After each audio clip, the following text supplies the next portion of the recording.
The first sign that something extraordinary was happening came on a quiet Tuesday morning.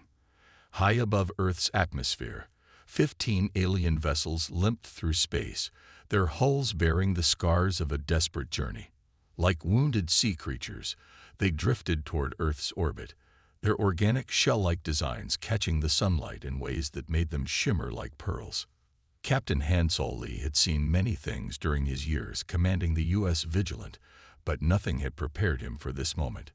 His heart pounded as he studied the holographic display, noting how the alien ships moved in perfect formation despite their obvious damage. The bridge crew worked in tense silence, their training taking over even as their minds struggled to process what they were seeing. Multiple hull breaches detected on their vessels, sir, reported Officer Kim from his station. Their power signatures are fluctuating. Whatever happened to them, they barely made it here. Before Captain Lee could respond, Lieutenant Sumin Park's voice cut through the tension. Sir, they're broadcasting on all frequencies. Her fingers flew across the control panel as she worked to clean up the incoming signal. The message. It's clear as day, and it's in perfect English. The bridge speakers crackled to life, and a voice filled the room, neither male nor female, but carrying a weight of exhaustion and hope that transcended species. People of Earth, we are the Nilari. We seek sanctuary. Our civilization faces extinction, and you are our last hope. The message repeated, and Captain Lee found himself gripping the arms of his command chair. Confirm that translation, Lieutenant. Are we sure this is coming through in English? Yes, sir. They're broadcasting in multiple Earth languages simultaneously. Whatever these beings are, they've studied us thoroughly. Within minutes, the news spread across Earth's defense network. Emergency protocols activated as military vessels from every major nation mobilized. But unlike the hostile invasion scenarios they had trained for, this situation required a different approach. Dr. Jin-Woo Kim was preparing his morning coffee when the call came. As Earth's foremost xenobiologist, he had spent his career theorizing about alien life. Now, standing in a hastily prepared containment facility 12 hours later, he was about to meet it face to face. The airlock cycled, and 3 Nilari representatives entered. Dr. Kim's scientific mind struggled to process what he was seeing. The beings before him stood slightly taller than humans, their bodies seemingly carved from living crystal. Their skin was translucent, with patterns of light pulsing beneath the surface like flowing rivers. Their limbs were impossibly delicate, looking as though they might snap under Earth's gravity. But it was their eyes that captured his attention, multifaceted organs that seemed to contain entire galaxies within them. When they moved, it was with a grace that defied their fragile appearance, each motion carefully calculated to conserve energy. We apologize for our unexpected arrival. The central figure spoke, its voice resonating in a way that seemed to bypass the ears and speak directly to the mind. We have traveled far, fleeing those who would see us erased from existence. Dr. Kim watched in fascination as the being's skin shifted colors with its emotions, creating patterns that told a story beyond words. He activated his recording devices, knowing that every second of this encounter would be studied for generations to come. Your world. Another Nilari spoke, gesturing with limbs that seemed to flow like liquid crystal, was not our first choice for sanctuary. But as we observed your species, we saw something in you that others lack, a capacity for compassion that exists alongside your strength.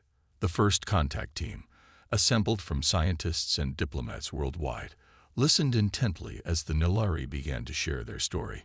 Their words painted a picture of a civilization forced to flee, of betrayal by supposed allies, and of a desperate journey across hostile space. As the day progressed, more Nilari vessels arrived in Earth's orbit, each carrying thousands of refugees. Emergency response teams worldwide began preparing for what would become humanity's greatest humanitarian effort, one that extended beyond the bounds of humanity itself.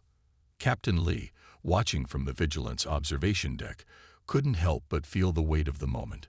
Humanity had dreamed of first contact for centuries, but no one had imagined it would come in the form of refugees seeking shelter from galactic persecution. "Sir," Lieutenant Park called from behind him, "we're getting reports of more ships entering the solar system. They're not Nilari." And just like that, Earth's moment of peaceful first contact transformed into something far more complex. The real test of humanity's compassion was about to begin. Ambassador Du Yun Choi had never imagined she would experience another species' memories firsthand. Yet here she was, lying on a specially designed interface bed, about to witness the history of an alien civilization through their own eyes. The neural link device, a creation of Nilari technology, rested gently against her temples. "The process is completely safe," the Nilari technician assured her, its crystalline form shifting colors in soothing patterns. "You will experience our past as if you were there, but you cannot be harmed by the memories." As the interface activated, Du Yun's world dissolved into light. When her vision cleared, she stood on a world of breathtaking beauty. Crystal spires rose into purple skies, while floating platforms carried Nilari going about their daily lives. This was their homeworld, Nalara, at the height of its glory. The memories flowed like water. She saw the Nilari joining the Galactic Concordat, a massive alliance of spacefaring species. Their technology and scientific knowledge earned them respect, despite their physically fragile nature. For centuries, they contributed to the Concordat's advancement, sharing their discoveries freely. Then came the day that changed everything. Du Yun felt the shock ripple through the Nilari consciousness as geological surveys revealed massive deposits of rare minerals beneath their planet's surface. These weren't just any minerals. They were crucial components for faster-than-light travel and energy production. The Concordat's diplomatic overtures quickly turned to demands. Du Yun watched through Nilari eyes as alien ambassadors, some towering and muscular, others insectoid or reptilian, pressed for mining rights. "Your people are too weak to properly exploit these resources," they argued. "It is your duty to the galaxy to let stronger species handle this task." But the Nilari understood what that meant. The proposed mining methods would destroy their world's delicate crystal ecosystems. Their cities, built in harmony with the planet's natural formations over thousands of years, would crumble. When they refused, the Concordat's true nature revealed itself. Du Yun felt the terror as massive warships darkened Nilari's skies. The Concordat branded them as selfish, as enemies of progress who hoarded resources, while other species struggled. It was all lies, of course. Justification for what came next. The invasion began with precision strikes against Nilari defense systems. The memories flooded Du Yun with the people's panic, their disbelief that their supposed allies could turn on them so completely. Millions died in the first wave, their crystalline bodies shattered by weapons they had never imagined would be turned against them. She witnessed families fleeing as mining machines, the size of mountains, descended from orbit, tearing into the planet's crust without regard for the cities above. The Nilari's attempts to fight back were brushed aside. Their weapons, designed for defense, proved useless against the Concordat's military might. Those who survived gathered what they could carry: precious data crystals containing their history, art, and scientific knowledge. The evacuation was chaos, but even in their darkest hour, the Nilari helped each other. Du Yun watched children being passed carefully into ships, saw scientists destroying their research so it couldn't be used by their attackers. The next 3 years were a blur of constant movement. The refugees jumped from system to system, seeking asylum. But everywhere they went, Concordat influence had preceded them. World after world turned them away, fear of retaliation outweighing any sympathy they might have felt. The fleet grew smaller with each jump. Ships failed, supplies ran low, and hope dwindled. They watched their people grow weaker, their beautiful crystalline forms dulling from lack of proper nutrients. Yet they refused to surrender, to crawl back to the Concordat and accept slavery as the price of survival. Then, through their long-range sensors, they detected Earth, a world rich with life, whose dominant species was just beginning to reach for the stars. Most importantly, it was far from Concordat space, in a sector the galactic powers considered too primitive to be worth controlling. As Du Yun emerged from the memory transfer, tears streamed down her face. The Nilari technician helped her sit up, its movements gentle and concerned. "Now you understand," it said softly, "why we came to Earth. Your people are young in galactic terms, yes, but we have watched you. Despite your conflicts, despite your differences, you have something many older species have lost: the ability to change, to grow, to feel for those different from yourselves." Do Yun looked at the being, seeing it with new eyes. "We won't turn you away," she promised, her voice firm despite her emotional state.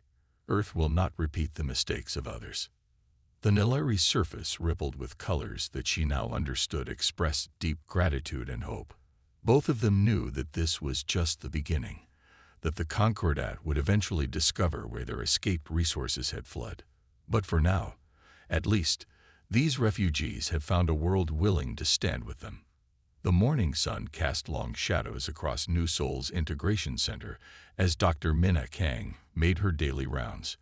What had started as hastily constructed refugee housing now resembled a small city, where crystalline domes housed the Nilari alongside human-style buildings. The air hummed with the sound of environmental regulators, keeping the alien quarters at precisely the right pressure and temperature. Dr. Kang paused to watch a group of Nilari children in their gravity suits playing with human kids in the community park. The suits, sleek and silvery, allowed them to move freely in Earth's heavy gravity. 6 months ago, these same children had been too afraid to leave their family pods. Now they were teaching their human friends how to create light patterns with their crystalline hands, their laughter transcending species barriers. "They adapt so quickly at that age," said Irie, the Nilari cultural advisor, appearing beside Dr. Kang. Like all Nilari, Arie's translucent form caught the sunlight in ways that still fascinated humans. Today, their surface rippled with warm colors that Dr. Kang had learned to read as contentment. "Children always show us the way," Dr. Kang replied, smiling as one small Nilari carefully helped a human child up after a fall. "They don't see differences, only possibilities." Their morning meeting covered the usual challenges. The latest shipment of mineral supplements the Nilari needed for sustenance was running late. 3 environmental suits had malfunctioned yesterday, though thankfully no one was hurt. But these problems seemed minor compared to the breakthroughs happening across the integration zones. In the research wing, Dr. Kang watched in amazement as Ven, a Nilari mathematician, worked with a team of human scientists. Their crystalline form pulsed with rapid calculations as they mapped out solutions to problems that had stumped Earth's greatest minds for centuries. Just yesterday, they had solved the Riemann hypothesis as if it were a simple puzzle. "It's all about seeing patterns," Ven explained, their voice resonating through the translator device. "Your mathematics and ours developed along different paths, but when combined, they reveal solutions neither of us could see alone." Across the city, the integration was taking other forms. At the New Seoul Institute of Technology, engineer Ta Hyun-yoon's laboratory had become a hub of innovation. He worked alongside Nilari material scientists, combining their crystal growing techniques with Earth's manufacturing methods. The results were revolutionary. "Watch this," Yoon said during that afternoon's demonstration. He held up what looked like an ordinary piece of metal. At a signal from his Nilari partner, the material transformed, becoming transparent, then shifting through various states of matter while maintaining its structural integrity. "This is just the beginning," the Nilari scientist explained, their form glowing with excitement. "Imagine buildings that can adapt to any weather, spaceships that can repair themselves, cities that grow and change with their populations." But perhaps the most remarkable transformations were happening in the everyday moments. In the community kitchens, human chefs worked with Nilari nutritionists to create foods both species could enjoy. In the art centers, Nilari crystal shapers taught humans their ancient crafts while learning Earth's traditional arts in return. Dr. Kang's favorite spot was the community garden, where Nilari crystal growing techniques were being used to enhance Earth agriculture. The plants grew in spiraling patterns, their yields tripled through the alien technology. Here, she often found both species working side by side, literally growing their future together. As evening approached, Dr. Kang sat in her office, reviewing the day's reports. A soft chime announced Irie's arrival. The Nilari carried what looked like a crystal flower, its petals slowly shifting colors in response to nearby emotions. A gift, Irie said, placing it on her desk. We call it a memory bloom. It captures the feelings of those around it. This one grew in the children's play area. Dr. Kang watched the crystal petals pulse with joy, hope, and the simple pleasure of new friendships. It's beautiful, she said softly. Like this integration, Irie replied. Not without its challenges, but beautiful nonetheless. You humans surprised us, you know. We expected sanctuary, but you've given us so much more. You've given us a home. Outside, the sun set over New Seoul. Its light catching the crystal domes and human buildings alike, turning everything to gold. In the growing dusk, it was impossible to tell where one civilization ended and the other began. Perhaps that, Dr. Kang thought, was the greatest success of all. Director Ji-Yun Kwon had been watching the stars her entire career, but never had they filled her with such dread. The Deep Space Monitoring Station's alarms had woken her at 3 a.m., their urgent beeping signaling something massive approaching from the outer solar system. As she stared at the readings, her coffee grew cold and forgotten beside her. Run the analysis again, she ordered, even though her team had already done so 5 times. The results remained the same. A fleet of warships was approaching. Concordat vessels, hundreds of them, their energy signatures matching the records the Nilari had shared. Send priority alerts to all defense commands, she said, her voice steady despite her racing heart. And get me a direct line to Admiral Park. He needs to see this now. Within hours, the message reached Earth's receivers. It was broadcast on all frequencies, in perfect, cold English. To the primitive species harboring Nilari fugitives, you will surrender these resources thieves to Concordat authority within 1 standard galactic cycle. Failure to comply will result in appropriate corrective measures. The message repeated in every human language, its tone becoming more threatening with each repetition. Videos of Concordat military might followed, worlds burning, fleets destroyed, civilizations brought to their knees. Admiral Sung-Ho Park watched these threats from his office in the United Earth Defense Command. His face remained impassive, but his hands tightened on his desk until his knuckles turned white. The Nilari had warned them this might happen, but the reality of it still stung. Emergency meetings convened worldwide. The United Nations Assembly Hall filled with representatives from every nation, their faces grim as they watched the Concordat's message. When Admiral Park took the podium, the room fell silent. He looked out at the assembled leaders of humanity, then at the Nilari representatives in their special section, their crystalline forms dimmed with worry. Throughout human history, he began, his voice carrying to every corner of the hall, we have seen what happens when the strong prey upon the weak.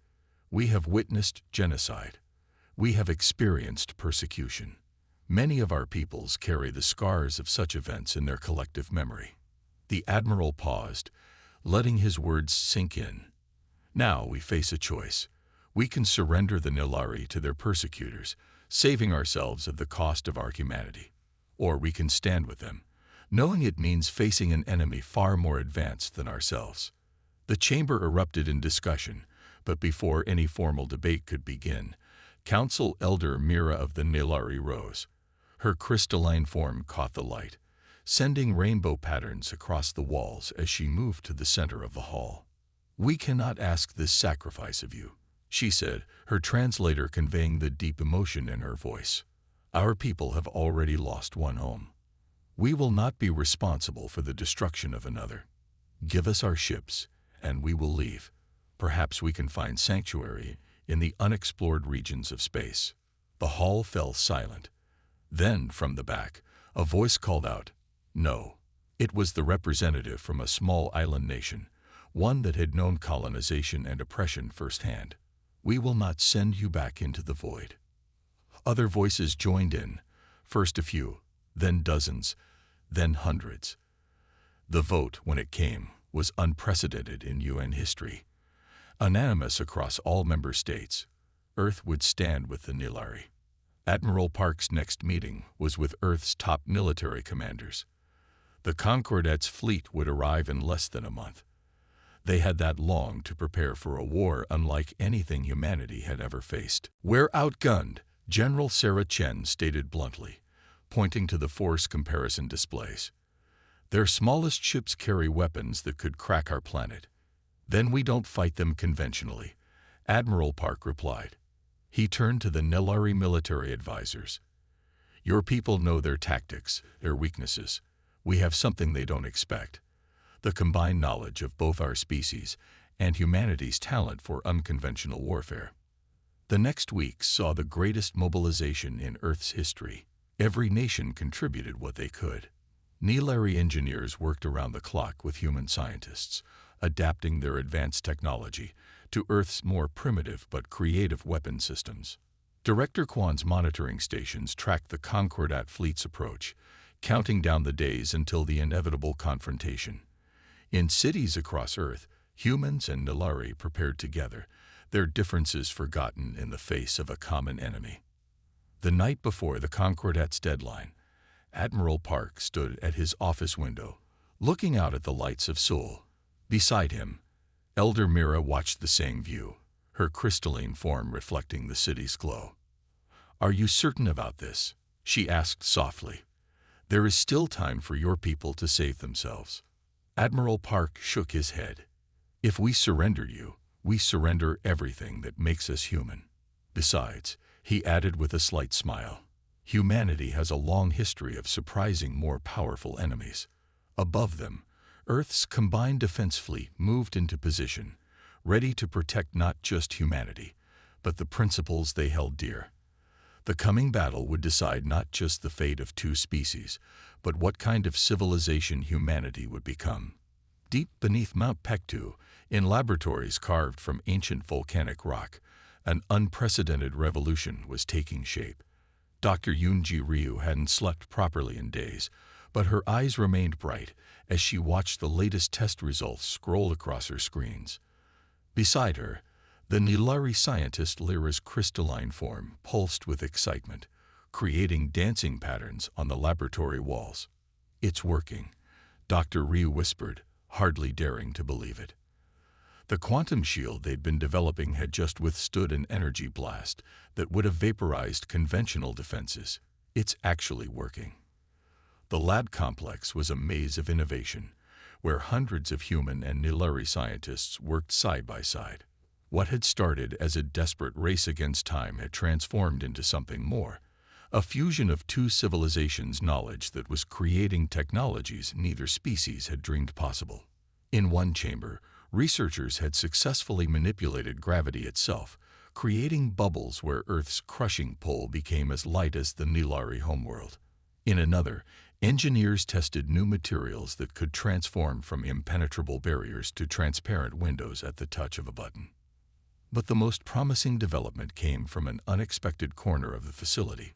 Military strategist Jum Seo-buk had been assigned to work with Corey, a Nilari architectural specialist.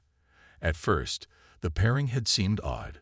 What could a builder contribute to military defense? The answer proved revolutionary. "Look at how your ancient castles were designed," Corey explained one day, projecting a holographic model of medieval fortifications. "They didn't just resist attacks. They channeled them, used the enemy's strength against them. What if we could do the same thing with energy weapons?" Bake, who had studied historical warfare extensively, immediately grasped the concept. Together, they began developing a defense system unlike anything either civilization had seen before. It didn't just block attacks, it redirected them, using the enemy's own power to strengthen Earth's defenses. Traditional military thinking focuses on having bigger weapons, stronger shields, Buck explained to the Defense Council during their weekly briefing. But the Concordat expects that. They're prepared for it. What they're not prepared for is a defense that turns their attacks into our advantage. He demonstrated with a small-scale model. When hit with an energy beam, the shield didn't just absorb or deflect it. It captured the energy, channeled it through a series of quantum matrices designed by Dr. Ryu's team, and converted it into power for Earth's own weapons. The breakthroughs kept coming. Dr. Ryu's team developed a way to use Nilari crystal technology to enhance human computer systems, creating artificial intelligence that could react to threats faster than any human operator. Another group created stealth systems that didn't just hide ships from sensors. They made them appear to be somewhere else entirely. In the testing chambers, results exceeded even the most optimistic predictions. Weapons that should have taken decades to develop were being perfected in weeks. Ships were retrofitted with hybrid systems that combined human ingenuity with Nilari precision. It's not just about the technology, Dr. Ryu explained to visiting military officials. It's about how we're using it. The Concordat thinks in straight lines. Bigger, stronger, more powerful. We're thinking in curves, in unexpected angles, in ways they've never considered. One evening, as the sun set behind Mount Pektu, Bake found Corey studying old Earth military histories. The Nilari architects' crystalline form shifted colors as they absorbed stories of ancient battles, where smaller forces had defeated larger ones through clever strategies. Your species continues to surprise us, Corey said, their translator conveying a tone of admiration. You've taken our advanced technology and found uses for it that we never imagined. Perhaps this is why the Concordat fears Earth so much, not for what you are, but for what you might become. Dr. Ryu, passing by, smiled at the comment. She'd seen it herself. The way human creativity combined with Nilari precision created something greater than either could achieve alone. Every day brought new discoveries, new possibilities, new ways of thinking about problems that had once seemed insurmountable. As the deadline for the Concordat's arrival grew closer, the atmosphere in the underground complex grew more focused. Scientists and engineers worked around the clock, perfecting their innovations. The fate of two civilizations might depend on what they created here. We don't need to match their strength, Back repeated often, becoming something of a mantra throughout the facility. We just need to be smarter, more creative, more unexpected. Looking at the incredible achievements surrounding them, at human and Nilari working together in perfect harmony, it was hard not to feel hope. They might be facing an enemy with superior numbers and firepower, but here in these labs beneath an ancient mountain, they were creating something the Concordat had never seen before, a perfect fusion of two civilizations' strengths. And perhaps that, more than any single weapon or shield, would prove to be their greatest advantage. The Concordat fleet emerged from hyperspace like a storm of metal and energy, their massive ships blotting out the stars as they approached Earth's orbit. From his command post on the EDS Defiant, Colonel Hajun Choi watched the enemy's arrival with steady eyes, though his heart raced beneath his calm exterior. 5,000 ships, his sensor officer reported, voice tight with tension. Their smallest vessel is twice the size of our largest. The Concordat's first transmission was predictably arrogant. Primitive species, surrender the Nilari criminals, and we may spare your world. You have 1 hour to comply. Colonel Choi shared a look with his Nilari tactical officer, Sarah, whose crystalline form pulsed with determined colors. They had prepared for this moment, trained for it, but seeing the actual size of the enemy fleet was still breathtaking. All ships, battle formations, Choi ordered, his voice carrying across Earth's combined defense fleet. Remember your training. Remember why we fight. Execute Phase 1. The Earth ships, only a few hundred strong, moved into what appeared to be a standard defensive formation.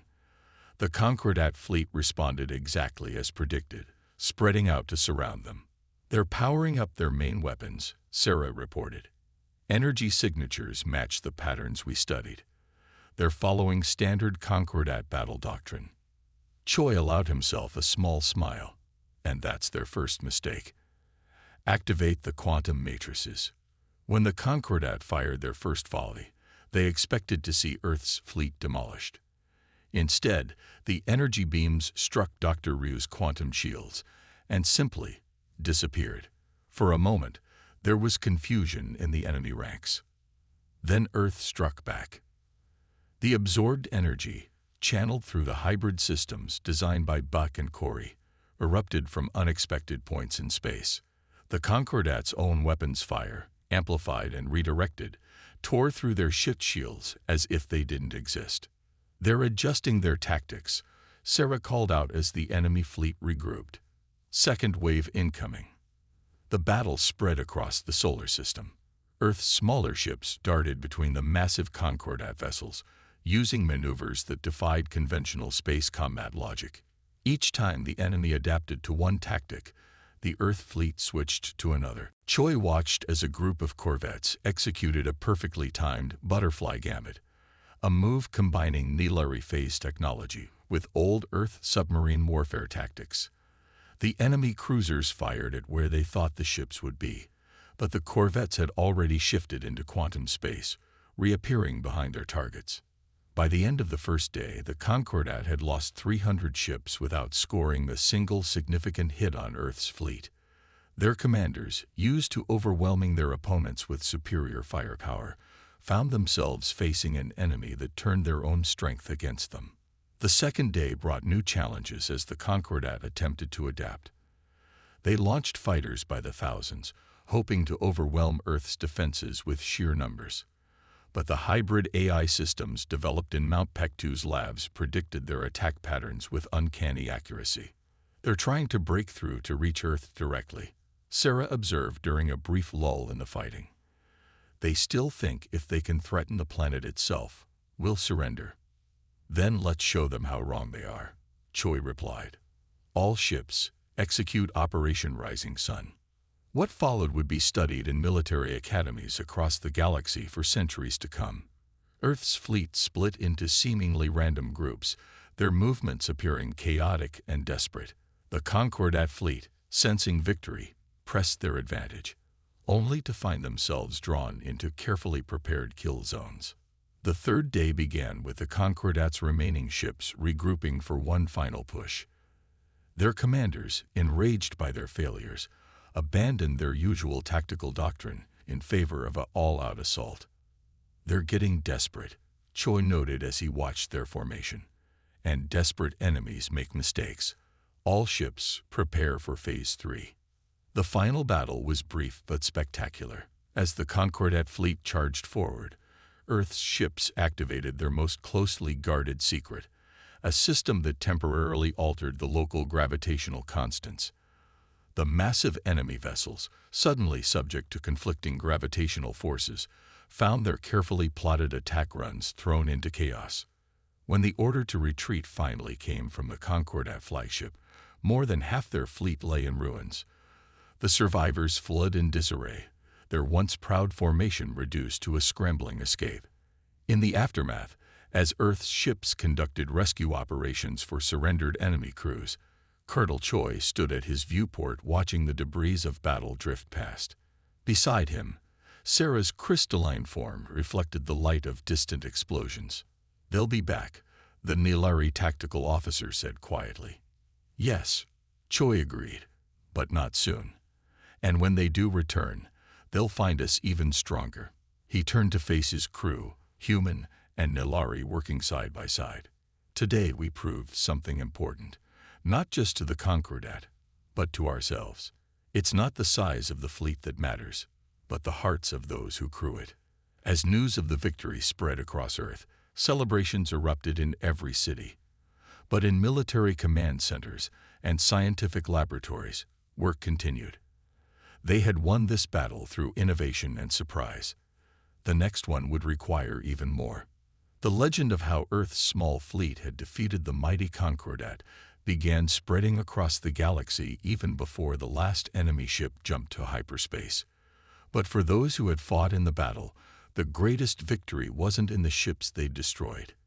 It was in the bonds they'd forged and the home they'd defended together. Commander Sun Li walked the corridors of the Hope's Dawn, her footsteps echoing through the ship that represented humanity's greatest achievement. The vessel was a perfect blend of human and Nilari engineering. Sleek crystalline structures merged seamlessly with traditional metal bulkheads, creating something entirely new in the history of space travel. She paused at a viewport, watching Earth grow smaller behind them. 1 year had passed since the great battle that had changed everything. The planet had transformed in that time, its cities now gleaming with Nilari crystal towers alongside human architecture, its streets filled with both species working and living together. On the bridge, Era, the Nilari navigator, was already at their station. Their crystalline form rippled with excited colors as Sunmai entered. The bridge crew, a mix of humans and Nilari, worked with the easy familiarity of those who had trained together for months. "Message from Earth Command," Lieutenant Park announced. "We are cleared for our first long-range exploration mission." The news they carried was even more significant than their mission. Word had spread across the galaxy of Earth's victory over the Concordat. The impossible defeat of the galaxy's strongest military power by a primitive species had changed everything. Already, delegations from other oppressed species had begun arriving on Earth, seeking guidance and protection. Course plotted through the Orion Arm, Era reported, their translator conveying excitement in their musical voice. "We'll be the first ship to use the new hybrid drive in deep space." The drive was just one of many innovations born from the partnership between the two species. Human creativity combined with Nilari precision had created technologies that neither civilization could have developed alone. But more than that, they had created hope. Sun Mai remembered the messages they'd received from across the galaxy. Hidden colonies of refuges, secret outposts of resistance, all watching Earth with growing hope. The Concordat's iron grip on the galaxy had been broken, not just militarily but philosophically. Earth had proved that being different didn't mean being weak. "All departments report ready," her executive officer announced. The crew, both human and Nilari, waited expectantly for her command. Sun Mi took her captain's chair, feeling the weight of history on her shoulders. The Hope's Dawn wasn't just an exploration vessel. It was a symbol of what was possible when species worked together instead of trying to dominate each other. Receiving transmission from the Nilari Council, Lieutenant Park reported. Elder Mira's crystalline face appeared on the main screen, their colors showing pride and gratitude. "You carry with you the dreams of two peoples," the elder said. "But more than that, you carry hope for all those who have lived under the shadow of oppression. Show the galaxy there is another way." As the transmission ended, Sunmai looked around her bridge. Humans and Nilari working side by side, their differences forgotten in pursuit of a common goal. This was what the Concordat had feared most. Not Earth's weapons or technology, but the idea that different species could work together as equals. "Engineering reports the hybrid drive is powered up," Era announced. "Ready for our first jump." Sun Li nodded, feeling the excitement building on the bridge. "Plot our course, navigator. Let's show the galaxy what the future looks like." The stars stretched before them, endless possibilities waiting to be explored. In the years since the battle, Earth had changed from a single isolated world to the center of a growing alliance. Species that had once bowed to the Concordats might now look to Earth for leadership, not because Earth was stronger, but because it offered a different way. "Jump coordinates locked in," Era reported, their crystalline form glowing with anticipation. "Ready on your command." Sun Mi took a deep breath, thinking of all that had brought them to this moment. The desperate arrival of the Nilari refugees, the battle for Earth's survival, and now this, the beginning of a new chapter in galactic history. "Ready for the next adventure?" she asked Era, using the phrase that had become something of a tradition between them. The Nilari's crystalline features shifted in what Sun Mai had learned was a smile. "With humanity beside us. Always. All hands, prepare for jump," Sun Mai announced. "Let's make history." The Hope's Dawn's hybrid drive hummed to life, combining Nilari crystal technology with human engineering. As they prepared to make their first jump into deep space, Sun Mi knew they carried with them not just the hopes of Earth and the Nilari, but of countless oppressed species across the galaxy. The stars beckoned, and humanity, no longer alone in the cosmos, answered their call. Together with their Nilari allies, they would forge a new path, one where strength and compassion went hand in hand, where differences were celebrated rather than feared, and where the future held promise rather than threat. As the ship made its jump, leaving Earth behind, Sun Mi smiled. This wasn't just a new dawn for Earth or the Nilari. It was a new dawn for the entire galaxy.